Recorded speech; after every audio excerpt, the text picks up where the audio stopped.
Double entries आज हम start करेंगे, ठीक है। डबल एंट्रीज किसको कहते हैं? देखो, अकाउंटिंग के अंदर जो भी ट्रांजैक्शन होती है ना, ट्रांजैक्शन की डेफिनेशन मैंने बताई थी। ट्रांजैक्शन क्या होता है, किसको बोलते हैं ट्रांजैक्शन?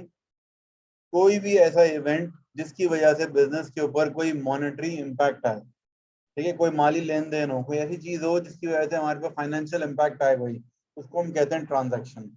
और जितनी भी ट्रांजैक्शंस हैं उनको रिकॉर्ड करने के लिए हमारे पास कुछ है ना, हर ट्रांजैक्शन की दो एंट्रीज बनती है, डबल एंट्री बनती है।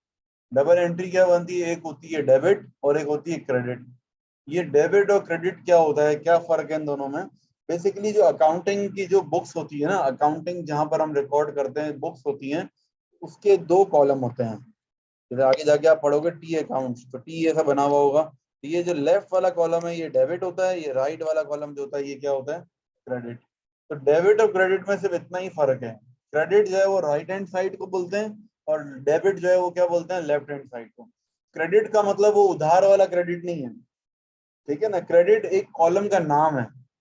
राइट साइड वाले को क्रेडिट बोलते हैं, लेफ्ट साइड वाले को डेबिट। अब रूल ये है कि अकाउंटिंग की जो डबल एंट्रीज हैं, हर एंट्री, कोई भी ट्रांजैक्शंस होती हैं उसकी दो एंट्रीज बनती है, एक चीज डेबिट में लिखी जाती है, एक चीज क्रेडिट में। अब कैसे पता चलेगा क्या डेबिट में लिखे हैं और क्या क्रेडिट में लिखे हैं? उसके लिए हमारे पास ये रूल्स हैं डबल एंट्रीज के। रूल्स क्या है कि एसेट्स और एक्सपेंसेस का सेम रूल है। एसेट्स और एक्सपेंसेस जब ये इंक्रीज होते हैं तो कहाँ आते हैं? डेबिट पर। और जब ये डिक्रीज होते हैं तो क्रेडिट पर आ जाते हैं। लाइबिलिटीज, कैपिटल, रेवेन्यू, इनका भी सेम रूल है। जब इंक्रीज होते हैं तो कहाँ आते हैं? क्रेडिट पर। और डिक्रीज में आते हैं ये डेबिट पर, ठीक है ना। तो अब जैसे कि मैं एग्जांपल देता हूँ आपको, पहली एग्जांपल देखो, ये है, bought a laptop on credit from timeless limited.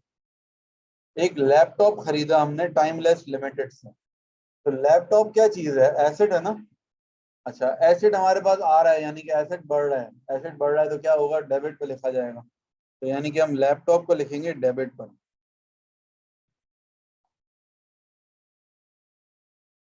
और क्रेडिट में क्या लिखेंगे हम? जिससे हमने खरीदा है, किससे खरीदा है हमने? टाइमलेस से। ये बेसिकली हमारी लाइबिलिटी है। जब लाइबिलिटीज बढ़ रही है तो कहाँ आएगा ये? क्रेडिट पर।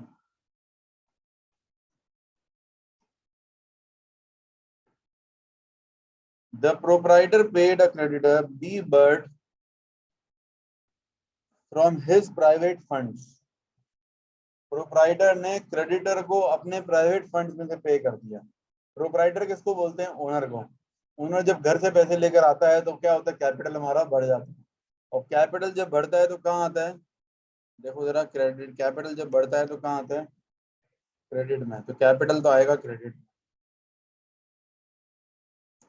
और किसको पैसे वापस? हमने बी बर्ड को पैसे वापस कर दिए, तो हमारी लाइबिलिटी कम हो गई ना, उधार हमारा उतर गया। जब लाइबिलिटी कम होती है तो वो कहाँ आता है? डेबिट में।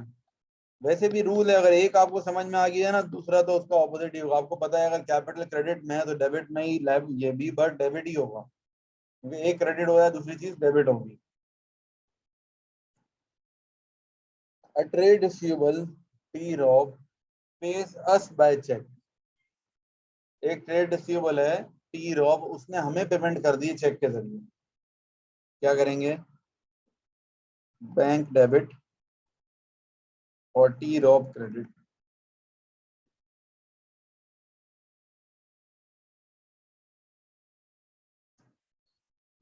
Repaid part of loan from जे साइम इन कैश। जे साइम से जो हमने लोन लिया था कैश में, उसको हमने वापस लोन को वापस कर दिया है। जब लोन वापस कर रहे हैं, लाइबिलिटी क्या हो रही है मेरी? कम। या यूं देख लो, आसान बात, कैश जा रहा है ना, जो चीज हमारे पास से जा रही होती है ना वो हमेशा कहाँ आती है? क्रेडिट में आती है। कैश जा रहा है ना, कैश को कर दो क्रेडिट, तो ऑटोमेटिकली जे साइम क्या हो जाएगा? डेबिट। और ये बात भी है, जे साइम डेबिट क्यों हो रहा है? जे साइम इसलिए डेबिट हो रहा है क्योंकि लाइबिलिटी हमारी कम हो रही है।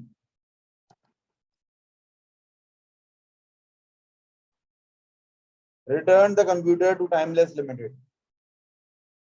कंप्यूटर वापस कर दिया हमने टाइमलेस लिमिटेड को। कंप्यूटर हमने वापस कर दिया। क्या हो जाएगा? कंप्यूटर क्रेडिट हो जाएगा, एसेट कम हो रहा है ना, और टाइमलेस डेबिट हो जाएगा। और trade receivable P Bell pays us by cheque. P Bell ने हमें पेमेंट करी है बाय चेक। पैसे आ रहे हैं ना हमारे पास। अच्छा चेक के जरिए पेमेंट आती है ना तो हम चेक नहीं लिखते, क्या लिखते हैं, बैंक। और trade receivable credit.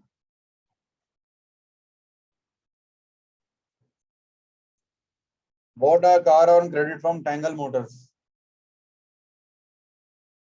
Bought a car on credit, car debit, tangle Motors credit. Bought a trailer, trailer क्या होता है, ट्रक को बोलते हैं, ट्रक, बड़े ट्रक को ट्रेलर कहते हैं। ठीक है ना। ट्रेलर फॉर कैश, तो कैश तो जा रहा है, कैश हो जाएगा क्रेडिट। और trailer debit. Paid a credit है जे टफ बाय चेक। जे टफ को हमने पेमेंट करी है, बैंक से पैसे जा रहे हैं, बैंक तो क्रेडिट हो गया, और जे टफ debit. Repay W small loan by cash, loan वापस किया हमने, कैश क्रेडिट हो जाएगा। डब्ल्यू स्मॉल, पैसे जा रहे हैं ना, यूं देख लो यार, इससे इजी हो जाता है पता है। पैसे जा रहे हैं तो क्या हो जाएगा, लोन आपका वापस हो गया है। Sold a trailer for cash, sold trailer for cash, cash आ रहा है, ट्रेलर जा रहा है। ठीक है। Bought office equipment on credit, office equipment debit, और Dexter credit. A trade receivable T wall pays us by cash. Trade receivables credit. Trade receivable L Tate pays us by check. सही है, bank debit हो गया, L Tate credit हो गया। Proprietor puts a further amount into the business by check. Bank debit, capital credit. बहुत सारे बच्चे proprietor credit कर देते हैं, वो नहीं होता, कैपिटल क्रेडिट हो। सही, ओनर जब घर से पैसा ला रहा है कैपिटल बढ़ रहा है। A loan of 615 cash received from F Burns. Cash debit और F Burns. Paid a creditor D5 by cash.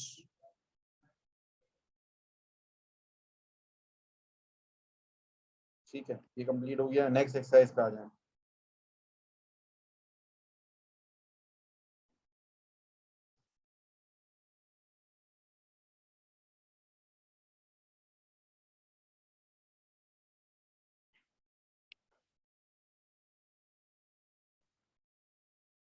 Next देखते हैं। Started business with 124,000 in the bank. तो मैंने बता दिया, बैंक डेबिट, कैपिटल क्रेडिट। अच्छा यहाँ पर अमाउंट भी बोला हुआ है, तो अमाउंट भी लिखनी है साथ में। दोनों में सेम ही अमाउंट आएगी वैसे तो, अगर जगह नहीं है तो कोई बात नहीं, इग्नोर कर दो फिलहाल के लिए। अमाउंट सेम ही आएगी दोनों में। Bought office furniture by internet transfer from the bank. सही है, ऑफिस फर्नीचर बैंक।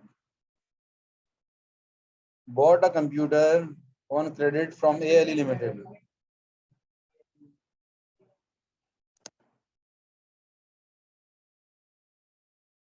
फिर के बाद bought a car paying by standing order. Car debit और बैंक क्रेडिट। स्टैंडिंग ऑर्डर क्या होता है ये बता दूं। देखो अक्सर आपने गाड़ी खरीदी है इंस्टॉलमेंट पे, अगर तो बैंक वाले क्या बोलेंगे कि हर महीने, मिसाल के तौर पे आपकी महीने की 50,000 की इंस्टॉलमेंट है, हर महीने आपको 50,000 देने हैं। तो बैंक वाले हर महीने आपके पीछे नहीं भागेंगे कि भाई ये चेक दे दो, आप बोलोगे टोपियां करा रहे हो, कल आना परसों आना। ये नहीं होगा। बैंक वाले एक ही मर्तबा ना एक ऑर्डर साइन करा लेते हैं, स्टैंडिंग ऑर्डर साइन करा। स्टैंडिंग ऑर्डर का मतलब क्या है, हर महीने हम खुद अपनी मर्जी से आपके अकाउंट में से 50,000 निकाल लेंगे। बैंक वालों के भाई अथॉरिटी आ जाती है, वो ऑटोमेटिकली वो क्या करते हैं, पैसे काट लेते हैं महीने में। तो आपके पास जब भी जो है आप उनको देखेगा महीना स्टार्ट हो गया, आपके अकाउंट में जैसे ही 50,000 आया वो पहले अपने काट लेंगे। अकाउंट में पैसे नहीं आए तो फिर तो इंतजार करते रहेंगे वो, लेकिन जैसे ही पैसे आएंगे ना फौरन वो काट लेंगे पहले अपने। अगर आपने लेट, मतलब पूरा महीना आपने स्किप कर दिया, एक महीना पेमेंट नहीं दी, तो फिर अगले महीने ज़्यादा इंटरेस्ट लग के आएगी पेमेंट आपकी। ये तो वेरी करता है, जाहिर है, अलग अलग होता है। जो इस्लामिक बैंक होते हैं वो इंटरेस्ट नहीं लगाते लेट पेमेंट का। इस्लामिक बैंक होते हैं ना, अगर आपने उन्होंने रूल ये बनाया हुआ था कि अगर आपने 1 महीना पेमेंट नहीं की ना तो अगले महीने भी आपकी पेमेंट उतनी ही आएगी। लेकिन अगर वो लोग क्या करते हैं, कुछ वो लगाते हैं, इंटरेस्ट नहीं लगाते, वो लगाते हैं पेनल्टी। पेनल्टी और इंटरेस्ट में फर्क क्या है, चैरिटी, सॉरी चैरिटी, इसमें फर्क क्या है, मतलब इसमें ज़ाहिर है कहते हैं वो डिसएग्री कर सकते हैं कुछ लोग, कि वो लोग ये कहते हैं कि भाई इंटरेस्ट क्या होता है, इंटरेस्ट होता है परसेंटेज ऑफ द अमाउंट, कितने अमाउंट है तो ऊपर इतना परसेंट है, उस हिसाब से रेट है, ये अमाउंट बनती है। उन्होंने फिक्स लगाए हुए होते हैं कि भाई जितने भी हजार, जितने की भी इंस्टॉलमेंट हो आपकी, 1000 या 1500 रुपए की कोई एक फिक्स पेनल्टी होती है जो कि वो बोलते हैं हम चैरिटी में डाल रहे हैं। तो एक तरह से बंदे के ऊपर एक वो भी रह गया बिला वजह जो है वो मिस ना करे पेमेंट ना, वरना तो लोग तो बोलेंगे अरे ये तो इंटरेस्ट ही नहीं लगा रहे तो दो ही नहीं, इनको खुआरी कराते रहो। हालांकि ये गलत है, ये भी अलाउड नहीं है। मैं आपको ये बता दूं, ये फोर्स चैरिटी जो है ना, this is also not allowed. ये भी इंटरेस्ट, लेकिन ये इंटरेस्ट के जुमरे में नहीं आता। लेकिन बहरहाल ये कि अब लोगों को रोकने के लिए उन्होंने एक तरीका ढूंढा कि भाई लोग ताकि इंसान बने, वरना लोग हमारे यहाँ क्या बोलेंगे, यार इंटरेस्ट नहीं लगा रहे लोग, चलो दो ही नहीं, इनको ख्वार खाते रहो, ख्वार कराते रहो उनको। तो इन्होंने एक चीज ये रखी हुई है। अच्छा, लेकिन कुछ बैंक्स ने एक और चीज की हुई है कि वैसे ये भी गलत है। आपको पता है ये जो ट्रैफिक चालान होता है, जो ट्रैफिक आपने सिग्नल तोड़ दिया आपको ऊपर चालान लगा ना, ये भी इस्लामिकली इट्स नॉट अलाउड। किसी भी चीज की फाइनेंशियल पेनल्टी अलाउ नहीं है। एक बंदे ने ट्रैफिक का सिग्नल तोड़ा ना, गवर्नमेंट ये कर सकती है इसको पकड़ के रोड पर दो चमाट लगाए, पुलिस वाला जो होता है वो थप्पड़ लगाए उसको, कोई डंडे मारे, तो ये पॉसिबल, ये अलाउड है। फिजिकल पनिशमेंट ये देना अलाउड है, फाइनेंशियल पेनल्टी लगाना अलाउड नहीं है। एनीवेज ये बात किसी और तरफ निकल गई। तो फिर मैं ये समझा रहा था कि अच्छा कुछ बैंक्स ने ये भी किया हुआ है कि अगर आपने 1 महीना पेमेंट नहीं की तो अगले महीने वो क्या करते हैं पता है, आपको है ना वार्न करेंगे, बोलेंगे, फोन करेंगे, बोलेंगे यार आपने पिछले महीने पेमेंट नहीं की, चले हम इंटरेस्ट नहीं लगा रहे और आप लेकिन जल्दी से इस महीने दोनों महीनों की पेमेंट करें। फिर आपने नहीं की 3 महीने तक, अगर आपने नहीं की ना तो वो बोलेंगे ठीक है आगे गाड़ी लेके चले जाएंगे, इंटरेस्ट नहीं लगाएंगे, गाड़ी लेके चले जाएंगे आपसे। अब गाड़ी लेके आप आपसे गाड़ी ले लेंगे, अपने पास रख लेंगे गाड़ी, तो ऑटोमेटिकली आप भागते भागते पैसे देने आओगे ना, गाड़ी की वजह कैसे गुजारा करोगे। तो इसलिए इस्लामिक बैंक्स ने ये कर लिया है बहुत सारी जगहों पर कि लेट पेमेंट में इंटरेस्ट नहीं लगाते। जो बंदा लेट पेमेंट कर रहा है एक दो दफा वार्निंग देंगे, उसके बाद उसकी गाड़ी लेके अपने अपने कब्जे में रख लेंगे, जब तक पेमेंट नहीं करेगा गाड़ी वापस नहीं मिलेगी। ठीक है, तो इस्लामिक बैंक्स में खैर इंटरेस्ट नहीं लगता। sold some of the office furniture not suitable for business for $900 on credit to A Tree.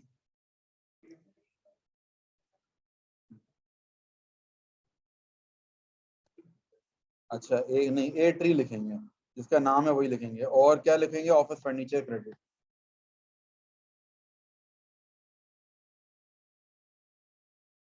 Paid the amount going to L limited by cheque. अच्छा, पेड अमाउंट बैंक पे कर रहे हैं, bank credit हो जाएगा, और A limited receive the amount due from A tree.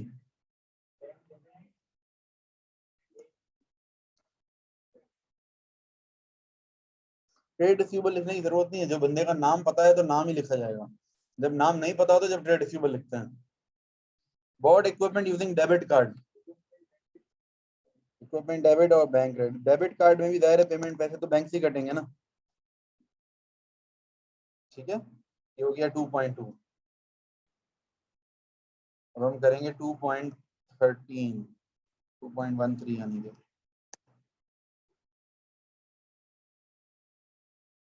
चलें जी, शाबाश। चलिए, started business with 17,500 cash, cash debit और कैपिटल क्रेडिट तो सिंपल है। paid 9,400 of the opening cash into the bank account, तो बैंक डेबिट हो जाएगा और कैश क्रेडिट हो जाएगा। Bought office furniture on credit, office furniture debit हो जाएगा और dream limited credit. Bought a van paying by internet transfer, bought equipment from Pears and Sons,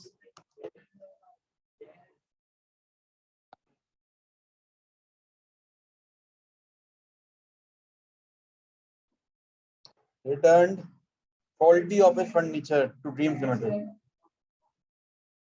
returned faulty office furniture to Dreams Limited, तो ये हो जाएगा आपका dreams limited debit.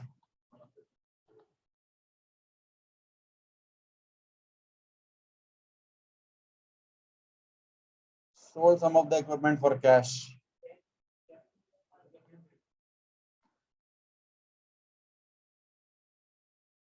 Paid the amount owing to Dreams Limited by internet transfer. Bank की credit होगा इसमें भी, और Dreams Limited डेबिट, ठीक है. Took 130 out of the bank and added to the cash. Cash बढ़ रहा है, कैश डेबिट हो गया, bank credit. F Brown lent us 4,000, paying us the money by internet transfer. तो बैंक डेबिट, पैसे आ रहे हैं ना हमारे पास, और F Brown क्रेडिट. लेंट अस मतलब हमें उधार मिला है, हमें उधार मिला है. लेंट अस है ना, हमें मिला है उधार. ठीक है, बस आज के लिए फिर इतना काफी है बच्चों.